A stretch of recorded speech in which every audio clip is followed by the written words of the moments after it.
Hello everybody and welcome back to the channel. Today we are doing another One Piece review. We are doing a review and a discussion of the Whole Cake Island arc. Now, a couple of things just before I begin this video. This is day 60 or something of van lifing. I'm currently in a park. It's so beautiful, right? Look at that. There are all these leaves and stuff. Everything's changing color. So beautiful.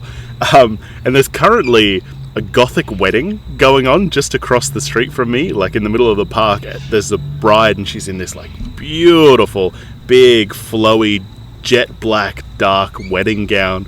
All of her bridesmaids are in these like blood red dresses. It looks so cool. So if you hear any like random wooing and cheering, it's because there is a gothic wedding across the street from me. Secondly, just a quick update on my game that I'm making. If this is the first video you're seeing of mine for some reason, I am in the middle of making a One Piece mobile game. It is going awesomely. It is going swimmingly. I am hoping in the next week I will be done. In the next week, I will be like beta testing it and trial testing it and just making sure everything flows within the game. I'm pretty much looking at a done game in the next week. So that is pretty cool. That's pretty awesome. Look out for my next video next week. I'll give an update. Maybe it'll take another week. Maybe it'll be ready. Who knows? Alright, so this is going to be a discussion about the entire Whole Cake Island arc. This isn't going to be a part 1, part 2. I've read the entire 75 chapters, I think it was. And there is so much to talk about, so I think I'm just going to break it down by character and just kind of talk about the characters, and that will hopefully encompass everything that I want to talk about. And just one more thing real quickly before I move on. I am switching over from the colored version to the black and white version of the manga now that I'm up to the Wano arc. Now that I'm up to there, I am officially going to be switching from the colored version over to the black and white version, the official translation. There's a few reasons, but mainly I've been discovering a lot of inconsistencies with the translation of the colored version, so I'm now switching over to the black and white version, and I have to read the black and white version anyway if I'm going to be right up to date with it anyway. So I'm going to be switching right now, right after Whole Cake Island. Alright, let's start talking about Big Mom, because as I've said in a million other reviews of a million other things, a story is only as good as its villains, so let's talk about Big Mom in regards to being a good villain. Right, okay, so is Big Mom a good villain? I'm gonna give her a solid, like, 5 out of 10, right? She's definitely not an amazing villain, and you definitely didn't feel the, like, empathy that you felt for other villains, like, you know, Don Flamingo, how he was pulled out of his thing and then watched everyone die and was tortured because of who he was, but then he shot his dad, and it was like a whole kind of like, you know, this guy's a pretty bad dude, but he also didn't have a pretty great life to begin with. And, you know, that's a lot of things with the One Piece saga, right, with the One Piece villains. So, Big Mom did get that treatment. Big Mom did get the whole, like, you know, she was abandoned, she did this, she did that. The, woman that was taking care of her mum turned out to be like taking in orphans and then selling them off to the government, and Big Mom was kind of her like #1 big score in that regard. So in terms of like a sad, sympathetic background that we can all like relate to and be like, okay, cool, I understand why you're doing all of that stuff. I did like how they implemented her being an orphan or her being abandoned and then taken in, and the whole thing about her mum wanting a place where everyone can be together and be happy together. And because Big Mum never found out about the like child sale stuff that she was doing, she really wanted to live up to those expectations and live up to those goals that she was setting. I really did like how they implemented that, and I did like the way that she had the, you know, massive family and then made her entire pirating force around like marriages and the kids that she had with those people. And if I've got the panel, I'll put it up here. This is just a funny thing that Brooke said when they were explaining how many kids Big Mom had, and Brooke was like, wow, Big Mom indeed. I liked that. I thought that was just a real cheeky joke, and I thought I would throw it in there too. So there are a few interesting things that I wanted to talk about with Big Mom. First of all, I think she was just a mediocre villain. I think One Piece has had a lot of great villains, and so, you know, you can't hit the mark with every single one of them. That's fine. You know, I think Big Mom lost a lot of points with the whole her hunger pangs thing, and so she would have to go on this crazy, out-of-her-mind rampage in order to go and get the food. And her crazy rampage would only end when she got whatever it was that she was craving. Right, so although it was important to the story and it was important to Sanji and Pudding's whole dynamic, you know, there was a whole like 30 chapters or more of Big Mom out of control, crazy, smashing up the place, eating ground, eating like buildings and stuff, trying to get to that wedding cake. And it just kind of pulled us out of this idea that Big Mom is this like crazy villain that we need to destroy, because it was like Beige or Beji or however you say his name, it was like he was saying, the gangster, that they could have just poisoned that wedding cake. If they just poisoned that wedding cake, Big Mom would have been gone. So I guess she was an interesting villain in the way that she had very clear strengths and she had very clear weaknesses, right? She had, like, she was indestructible unless you could, like, break her mind, or unless she was going through those hunger pangs. So she was indestructible, but she had these very clear weaknesses as well. So as a character, she wasn't a badly done character. She was actually quite well done. But as, like, the head villain, you know, one of the four emperors, I would have expected something different. But while we're talking about Big Mom and all of the stuff that happened with her, I cannot not bring up this. Did Big Mom eat all of the other kids and her mother? Is that why she disappeared? Because she ate them all? And just to, I don't think that was expressly said in the arc that I just read, but this should also give it extra precedence that she did eat all of them. Because as you can see when it's going down her throat, you can see that there's like graves all in her mouth. So I'm like, did Big Mom eat all of the kids and her own like adopted mother? Because that's pretty crazy. That's pretty dark. And just one more thing before we move on from Big Mom, I wanted to point out this from her backstory. I thought this was a really interesting panel. When you read the part that says, a warrior is not defined by his years, but how he dies. And I think that is so spot on, and I think that that's so great in so many different ways. And especially in like certain warrior cultures where it's like, you know, death on the battlefield is the greatest glory that you could possibly achieve. And, you know, the Vikings believed that you'd be in Valhalla forever, drinking and having a grand old time if you died on the battlefield. Same with like what the Spartans believed and all that. So I thought that was a really great point, and it really did help to solidify that, you know, why the giants don't like her thing. Although I will say before we move on from Big Mom that I was expecting her to take some of Luffy's life force, or some of his like years of life, away from him. And one of the reasons that I was expecting that to happen was because in some of my One Piece theories, you know, it had a lot to do with what people wanted to do, right? So like Nami wants to make her charts of everywhere, Sanji wants to find the all blue, Zoro wants to be the best swordsman, Usopp wants to be a great adventurer. I believe that's what his end goal is. I feel like we haven't really gotten a lot of Usopp in a while. But most importantly, the one I wanted to point out was Chopper wanted to be able to like cure everything. He wants to become like this really great, awesome doctor.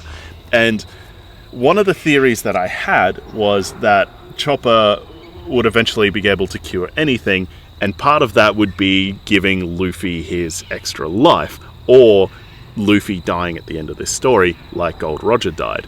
But part of that theory with Luffy dying at the end had a lot to do with his life running short, because we find out about I think it was when he first uses Gear 2, and we find out about like his veins being able to run really fast, and, you know, it accelerates his body and all that. But then we find out something about his heart, and his heart, you know, although it's made out of rubber, it still can break. You know, your heart's a very flimsy thing, so he had to be careful with Gear 2 because it could run his life force short.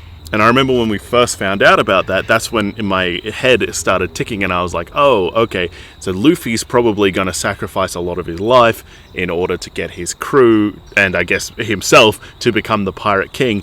But then once he finds out, you know, One Piece, which I always thought was the lost information of the world, because that just makes sense, and when they have that, the government's obviously going to go after him and try and kill him, and I think Luffy will try and turn himself in to give his crew enough of a chance to escape. So Luffy will sacrifice himself, give himself over to the government will execute him, just like they executed Gold Roger, so that his crew can get away, because he will sacrifice himself in that way because he's already given away so much of his life from using Gear 2, or in this point, when we first find out about Big Mom being able to take people's life away, I thought that was also going to happen. So I thought it was going to be like a compounding thing. So because of Gear 2 in his heart, and then Mom taking away a lot of his life force, and then who knows what happens in the future, right? So that in my head was all like, oh yeah, this all makes sense. This is all going to be ticking away, and this is all going to be combining together.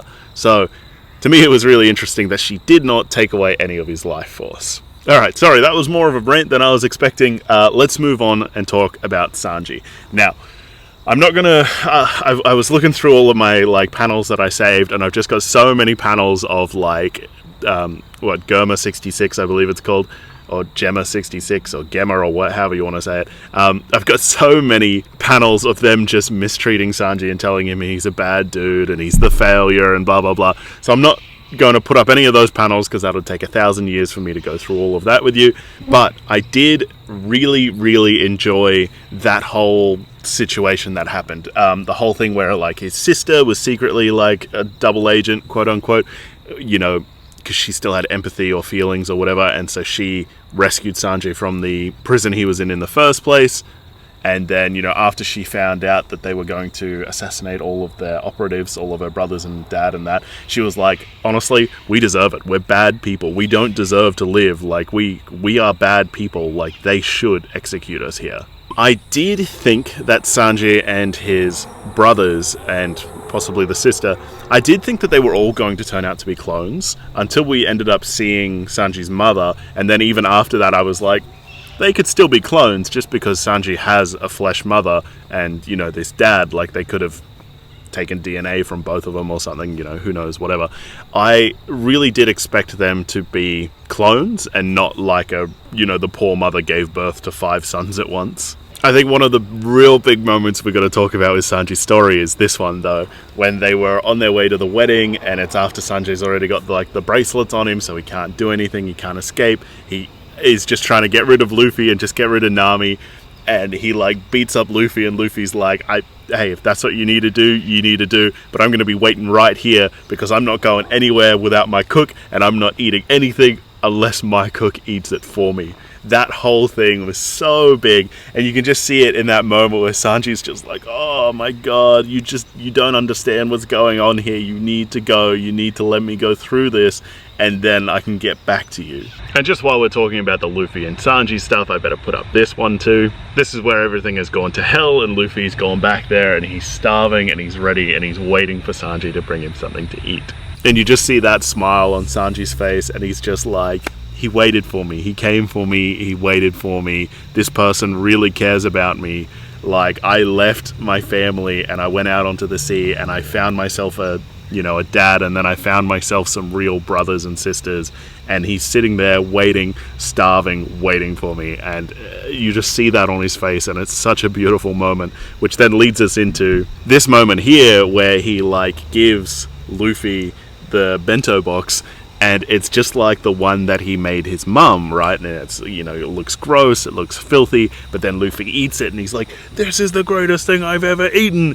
And it just parallels the moment when he makes food for his mum so well, and it was so wholesome, and I just felt it in my heart. So much of this one was all about Sanji and my heart. I just wanted to bring up this panel. Didn't have any specific significance to anything. I just thought it looked super cool. So there you go. There's just a super cool panel for you. Okay, but now, here we go. This is the more meat of the stuff. So, with this panel here, I wanted to bring up the resemblance between Avatar: The Last Airbender, right? And I talk about Avatar a lot because it is one of the greatest stories ever written. And you should really compare apples to apples and oranges to oranges.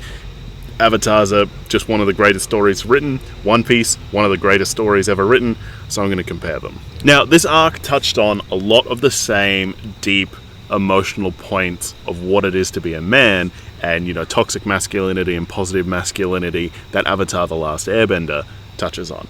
And I think that this is a great example of that, because if you see, down the bottom his dad says, come outside, men speak with their fists. And before I even made this connection, when I saved that panel, I titled it, Iroh Would Disagree. Because clearly, Uncle Iroh would disagree with that, right? And little did I know how much of this story would actually hold that same significance of finding a positive father figure in your life. And you can see it here. So this is the moment where Sanji confronts his dad after everything's been said and done. And he's like, the Sanji that you knew died at sea 13 years ago, I'm a completely different person. And it's very reminiscent to the moment that Zuko confronts his father in the throne room, and he's got his swords, and, you know, his father's like, you have your swords, you could strike me down right now. And Zuko's like, that's not my purpose. That's not who I am. That's just brothers killing brothers and sons killing their fathers. You know, that'll achieve nothing. The Avatar is the one that'll stop you, but I'm going to say my piece. I'm going to say what I need to say, and I'm going to confront you about the fucked up shit that you put me through. And here we see a moment with Zeph. You know, this is the big one. This is the one where, like, he's like, you know, you don't kick a woman. You know, these have been the rules since the dinosaur ages. You know, I'm gonna, like, fucking gut you if you stray off the path of what it means to be a man. And it comes across in a lot more of, like, a brutal, guttural way than Uncle Iroh would have said it. But it's the same kind of thing. It's the, like, I'm setting you on the path of what it is to be a good man, and I really want you to not stray from it. And then in this panel, this is how the whole arc ends, and we see, you know, Zeph is cooking food for his enemies, right? I think there's a pirate cruise rocked up and they're about to look for a fight or something, and Zeph's like, these guys are hungry, I'm going to feed them because that's who I am. And Sanji's, you know, cooking food at the same time, and it just gives you that vibe, that feeling, that moment where Zuko's making tea for Team Avatar, and he's like, you know, I'm not really good at making tea, but it's what my uncle would do. My uncle would sit here with you guys, make you a tea, and we could sit and talk and do whatever it is that we need to do. And that was very reminiscent of that too, as like a boy doing what his father would have done in that moment. Final Sanji point to talk about before I move on to Sanji and Pudding is this one, right? So this one was so reminiscent of the moment with Robin when, you know, all that stuff had been going on with Robin, and she's just like, I just want to die, I just want to die, Luffy, leave me alone, Straw Hat Crews, just let me be, just let me go, just let me die, right? And then you finally get that moment where she's like, I want to live, right? This is so reminiscent of that moment, because the whole time Sanji's been like kicking away Luffy and just been like, get away from me, I don't want you, I'm gonna get married, I'm like royalty, get away, you're just a pirate, who are you, you're nobody, get out of here. And then this happens after everything's gone to shit. Luffy's been so patient, been waiting for him. I believe this is after the moment Sanji's fed him, and you know, all that stuff's been going on, and he goes, I want to go back to the sunny. That was so in the feels, and it was so reminiscent of that moment with Robin. Alright, let's talk about Sanji and Pudding. Just to be brief, because that whole thing was just such a massive roller coaster, right? Like, you're like, oh, will they, won't they? You know, she's a good person, she's a bad person, she's a good and bad person, she's got a third eye, you know, all this crazy stuff's going on. I just want to bring up this panel here. So this is after Sanji finds out that she's got the third eye, and she's shot his sister, and she's like, oh, Sanji's such a loser, why would I ever marry that guy? And you just see him like crying in the rain. That was like such a in the feels moment. But moving on from that, I honestly wanted them to get together. Like, I don't know what it is, but I was kind of rooting for them in the end. I was like, yep, okay, I'm super into this. Let's get a Sanji Pudding marriage. Like, if this is the moment that Sanji leaves us, I'm like, okay, I get it. Like, I don't get it, but, you know, I kind of wanted them to get together. And then in the end, we see this moment here where Pudding's said goodbye to Sanji, and she's pulled the memory out of his head, and you know, it's implied that they kissed. I actually thought that she pulled the entire memory of Pudding, like everything out of her. I didn't realize that she pulled just like that little snippet until, you know, this next part here where you see exactly what they pulled. But yeah, essentially, as a character, I did like Pudding. I was eventually rooting for them in the end. There was a lot of big twists and turns with her, especially even like once you found out everything and Sanji knew everything, and she knew that Sanji knew everything. She was still going through those like emotional ups and downs. And I think that the way it ended actually was really nice. I think it was nice that she like did the kiss, but then like pulled the memory out, so it's like just for her, but in his head he's always wondering what would have happened. I did actually really like that. Alright, I think it's important to not move on without mentioning Pedro. Let's talk about Pedro and his sacrifice. What an absolute G Pedro was. And just the way he went out with like exploding himself to take out the candy guy. And even before we find out about Pedro's sacrifice, which was huge, that was crazy. I was not expecting that at all.